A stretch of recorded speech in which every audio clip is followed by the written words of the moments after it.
요즘 매스컴이나 또 인터넷에서 가장 활발하게 보이는 단어 중 하나가 갓생이라는 단어입니다. 많이 들어보셨죠? 요즘 젊은이들에게 인생을 보람차고 또 지혜롭게 무엇보다 시간을 효율적으로 촘촘하게 사용한다. 그런 뜻이 들어 있습니다.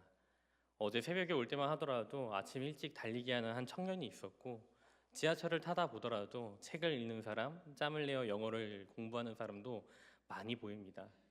달리 말하자면은 우리는 이 효율이라는 단어가 시대를 지배하고 있다라는 생각이 들 때가 참 많습니다. 저만 하더라도 어렸을 때 부모님께 가장 많이 듣던 시간 중에 하나가 시간을 절약해라라는 말이었습니다. 에너지를 최적화하고 또 좋은 결과를 내야 된다. 그런데 이 말이 어렸을 때의 진리가 아니라 커서도 진리더라고요. 학교에서도 효율적으로 공부해야 됩니다. 직장에서도 누굴 선호하나요? 효율적으로 일 잘하는 사람 좋아합니다. 심지어 요즘에는 취미 생활도 가성비와 가심비, 내가 이 정도의 돈을 썼을 때 주는 만족감, 그걸 가심비라고 하거든요. 이 가심비를 찾는 취미 생활을 찾습니다. 불필요한 일을 줄이고 낭비되는 시간 없이 사는 것이 잘 사는 것이라고 오늘의 시대는 우리에게 말하고 있습니다. 그러다 보니까요, 일정은 항상 빽빽합니다. 한순간도 멈추지 않는 계획표가 우리의 성실함을 보여준다라고 사람들은 생각합니다. 생산성을 높여서 어제보다 더 많은 일을 해내면 나 자신에게 칭찬합니다. 그리고 그로 인해 얻어진 성공의 결과가 마치 나의 결과를 대변한다라고 사람들은 말합니다. 그리고 어떤 이들은 이렇게까지 말합니다. 저 사람은 열심히 살아서 복 받았다고. 그게 어떻게 보면 우리의 기준이 되어가고 있습니다. 그런데 저는 여기에서 한 가지 질문을 하고 싶습니다. 우리의 삶이 과연 하나님을 향해서도 갓생을 살려고 노력하고 있는가? 우리는 그와 같은 질문을 해야 됩니다. 우리의 시계는 24시간 빈틈없이 쪼개어 쓰고 있지만 정작 하나님께 드리는 시간은 짜투리 시간일 때가 너무나 많습니다. 그리고 그 짜투리 시간마저 드리면서 이런 생각을 합니다. 주님, 지금 너무 바빠요. 이것만 끝나면, 이 일만 끝나면 제가 그땐 꼭 주님을 찾겠습니다. 우리가 이런 믿음을 갖기 시작한다면은 우리의 신앙은 하나님이 나중으로 되는 변질된 신앙이 갖게 됩니다. 급한 일들은 모두 처리하고 난 후에 남는 시간만 드리는 믿음을 갖게 되는 것입니다. 예배는 가능하면 짧게, 그리고 어떤 사람들은 심지어 교회로 이동하는 시간조차 아까워서 온라인 예배를 드리는 사람도 있습니다. 그러다 보면은 기도는 급한 때만 하는 게 당연하게 됩니다. 위급 상황이면 예배를 드리는 거죠. 말씀은 여유가 있을 때만 읽고 정말 내가 너무 힘들고 지칠 때 찾는 마치 진통제가 되는 것입니다. 결국 우리는 하나님을 인생의 목표로 삼는 것이 아니라 나의 목표로 이루기 위한 효율적인 수단으로 하나님을 바라보는 것입니다. 자신을 위한 일은 하나님의 능력을 구하지만 정작 내 삶을 드리지 않는 것은 하나님을 늘 인생의 뒷전으로 밀어보는 인생으로 살아가고 있다는 증거입니다. 오늘 하나님은 그 말씀은 크리스마스를 앞둔 이 시점 가운데 우리에게 그와 같은 근본적인 질문을 던지고 있는 겁니다. 과연 너의 인생에서 가장 효율적인 일이 무엇이냐? 딱 한 가지만 네가 앞으로 할 수 있다면은 너에게 허락된 그 한 가지를, 내가 진정으로 바라는 그 한 가지를 어떤 일을 하겠냐? 우리에게 본문은 우리에게 묻고 있습니다. 오늘 우리가 읽은 시편 27편의 말씀은 다윗이 기록한 시편이라 합니다. 우리가 전체를 다 읽어보지 않았지만 이 내용을 봤을 때 여러 가지 상황을 추측할 수 있습니다. 특별히 시편 27편을 학자들은 두 가지 정도로 다윗의 상황에 빗대어 표현하고 있는데, 그가 가장 위급하고 긴급한 상황에 쓴 시라고 학자들은 다 말합니다. 그럼 구체적으로 어떤 일이 있었냐? 첫 번째, 아마 사울 왕이 다윗을 죽이려고 애쓰고 있던 그때에 쓴 시편일 것이다 사람들은 말합니다. 사울이 다윗을 죽이려고 할 때 무려 3,000명이나 되는 골라 쓴 정예들만 데리고 다윗을 죽이려고 합니다. 얼마나 상황이 급박했겠습니까? 그때 쓴 시편이지 않을까. 두 번째는요, 아들 압살롬이 반역을 해서 왕권을 찬탈하려고 했을 때 쓴 시이지 않을까 또 학자들은 예상합니다. 실제로 우리가 읽었던 2절, 3절의 말씀만 보더라도 군대가 나를 친다라는 표현, 악인들이 내 살을 먹으려고 내게로 왔다라는 이 표현만 보더라도 다윗이 얼마나 절체절명의 순간이라 우리가 충분히 예상할 수 있습니다. 여러분, 상식적으로 생각할 때 이처럼 생사의 기로에 섰을 때 하나님께 어떤 기도를 올려드려야 될까요? 주님, 나를 당장 숨겨질 만한 곳을 찾게 해주세요. 또는 자신을 쫓는 이들을 하나님 당신의 권능하신 능력으로 즉각적인 심판을 허락해 주시옵소서. 이미 여러 번 보여주지 않았습니까? 혹은 자신의 왕위를 다시 굳건하게 만들라라고 기도할 수도 있겠습니다. 그런데 다윗은 이와 같은 기도를 다 하지 않았다는 겁니다. 절체절명의 순간 다윗은 인생에 단 한 가지 소원이 있다라고 말하며 하나님께 기도하고 있습니다. 그게 바로 4절의 말씀입니다. 우리 4절의 말씀 한번 다시 읽어보도록 하겠습니다. 같이 읽습니다. 내가 여호와께 바라는 한 가지 일, 그것을 구하리니 곧 내가 내 평생에 여호와의 집에 살면서 여호와의 아름다움을 바라보며 그의 성전에 사모하는 그것이라. 아멘. 아멘. 다윗은 단지 한 가지만 구했습니다. 그의 기도 제목은 오롯이 한 줄만 있었습니다. 그것은 안전도 아니었고 왕권의 회복도 아니었고 숨겨질 곳도 아니었습니다. 딱 한 가지, 여호와의 집에 거하면서 여호와의 아름다움을 볼 수 있도록, 그의 얼굴을 볼 수 있도록 사모하였다. 다윗은 말씀하고 있습니다. 하나님, 제 인생의 목표는 지금 이 위기에 살아남는 것도 아니고 흔들리는 왕위를 다시 굳건하게 성공하는 것도 아닙니다. 원수들을 물리치고 이기는 것도 아닙니다. 이 모든 것이 무너진다 할지라도 제 인생의 궁극적인 목표는 오직 예배의 자리에 서는 것입니다. 다윗은 그렇게 말씀했다라는 겁니다. 다윗에게 예배는 은혜의 수단이 아니었습니다. 자기의 권익을 위한 수단이 아니었다라는 겁니다. 자신의 안전을 보장받기 위한 도구가 아니었습니다. 다윗에게 예배는 곧 인생의 목적이자 목표였습니다. 그래서 다윗에게 갓생이라는 것은 많은 것을 성취하고 일구는 인생이 아니라 오로지 여호와의 집에 거하면서 여호와의 아름다움을 바라보는 것, 그게 다윗의 갓생이었다라는 겁니다. 다윗의 이 한 가지 소원, 오직 여호와의 집에 거하며 예배드리며 주님을 뵙고 싶다는 이 고백이 우리에게 많은 울림을 줍니다. 세상을 살다 보면은 인생의 목표가 여러 가지 생깁니다.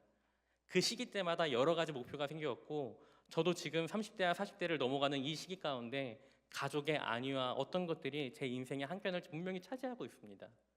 그러다 보면은 여러 가지 것들, 생각할 것들이 참 많이 있습니다. 때로는 다른 사람들과 경쟁도 치러야 되고, 또한 세상을 살다 보면은 승리하여 승승장구하는 어떤 성공 위주의 방식을 채택할 수밖에 없습니다.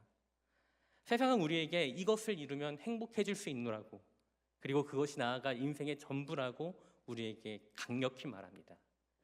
그래서 우리는 세상의 결과를 위해서 때로 나의 모든 것을 과감없이 전부 투자합니다. 지금 살아가는 우리 고등부 학생들 마찬가지입니다. 열심히 공부해서 좋은 대학 가려고 얼마나 애쓰고 있는지 아십니까? 열심히 일해서 좋은 직장에 가려고 우리 청년들은 애쓰고 있습니다.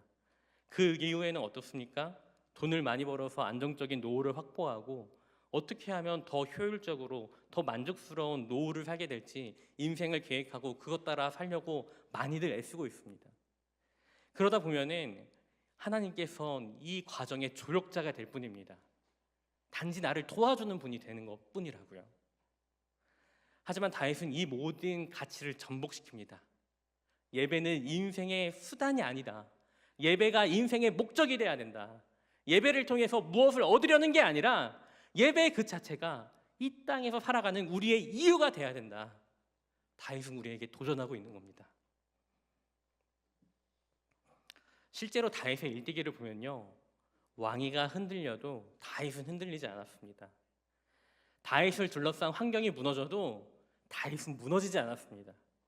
왜냐하면 그의 진정한 목표인 하나님의 집이 이미 그의 마음속에 확고하게 있었기 때문입니다.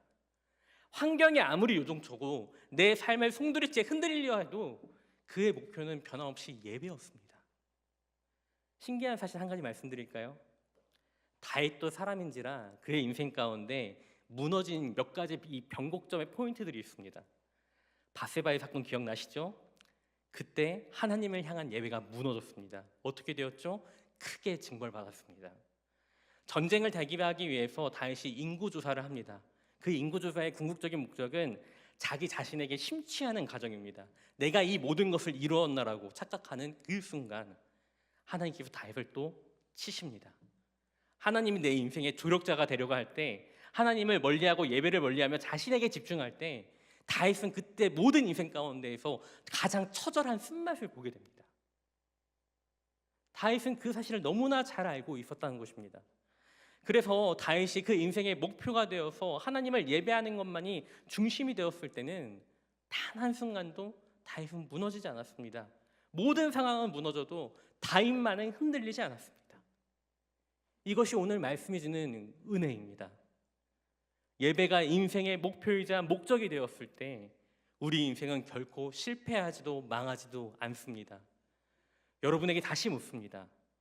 여러분은 예배가 내 인생의 목표이자 목적임을 진심으로 고백하고 계십니까? 고백하는 대로 그렇다면 살아가려고 애쓰고 계십니까? 바라옵기는 다윗의 이 놀라운 고백이 여호와의 전에 거하며 여호와의 얼굴을 바라보고 여호와께 예배드리는 것이 인생의 제일 되는 목적이 되는 우리가 되기를 간절히 축원드립니다. 우리는 지금 성탄을 기다리는 절기 그 대림절 가운데 서 있습니다. 놀랍게도 오늘 본문을 계속해서 묵상하다 보니까 크리스마스와 너무 많은 연관이 있는 겁니다. 다윗이 간절히 바랬던 소원이 뭐였죠? 내가 평생에 여호와의 집에 거하고 싶다. 이 놀라운 소원의 성취가 바로 크리스마스입니다. 구약의 시대는 하나님을 바라보기 위해 성전에 나아가야 됐지만 신약의 시대, 예수님이 이 땅 가운데 오심으로 하나님은 이제 예수님으로서 우리와 언제나 함께 계십니다. 하나님께서 이 다윗의 소원을 완전히 성취시킨 그 놀라운 사건이 바로 크리스마스인 겁니다. 인간이 하나님께 올라간 것이 아니라 하나님께서 인간에게 내려온 이 놀라운 사건을 우리에게 주신 겁니다. 예수님께서 우리 가운데 오신 이유가 무엇이겠습니까? 바로 예배의 길을 회복하기 위함이었습니다. 죄로 인해 막혀버린 하나님과의 관계를 완전히 회복시키시고 우리가 성전이 아닌 이 세상 어디 가운데 있을지라도 기도만 드릴 수 있다면, 말씀만 붙잡을 수 있다면 다시금 예수님의 아름다움을 바라볼 수 있도록 그 은혜의 통로를 회복하시기 위해서 예수 그리스도께서는 이 땅 가운데 내려오셨습니다. 예수님은 우리가 여호와의 집에 거하는 것을 넘어 하나님이 우리 안에 거하시는 임마누엘의 은혜를 베풀어 주셨습니다. 하지만 생각해 보십시오. 사랑하는 성도 여러분, 예수님이 우리 안에 오셨음에도 불구하고 여러분 어떻게 예배드리고 계십니까? 어떻게 기도하고 계시며 어떻게 말씀을 붙잡고 계십니까? 연말입니다. 정신이 없어도 너무 없습니다. 어떻게 지나갈 정도로 너무 바쁜 날들과 또 모임은 왜 그렇게 많은지, 만나서 인사해야 될 사람들은 어찌나 그렇게 많은지, 성탄을 묵상함보다는 개인의 삶에 치우고 그리스도의 오심을 기대하기보다는 주님과의 이 관계를 짜투리 시간으로 미뤄가고 있지 않은지 우리의 삶을 다시 한번 점검해야 됩니다. 성탄의 절기를 맞아 다윗이 평생에 걸쳐 구했던 단 한 가지 소원, 여호와의 집에 거하며 여호와의 얼굴을 보고 싶습니다. 당신을 진정으로 만나고 예배드리고 싶습니다. 이 고백이 우리의 단 한 가지 소원 되기를 주의 이름으로 축원드립니다. 무너진 예배를 다시 세우는 결단을 통해 나의 안위가 흔들려도, 내 상황이 너무나 답답하고 괴롭다 느껴진다 할지라도 나의 한 가지 소원, 내 인생의 모든 것이 예배에 달려 있습니다. 그거 한 가지가 된다면은 모든 영적 싸움 가운데에서 승리할 줄을 믿으시길 바랍니다.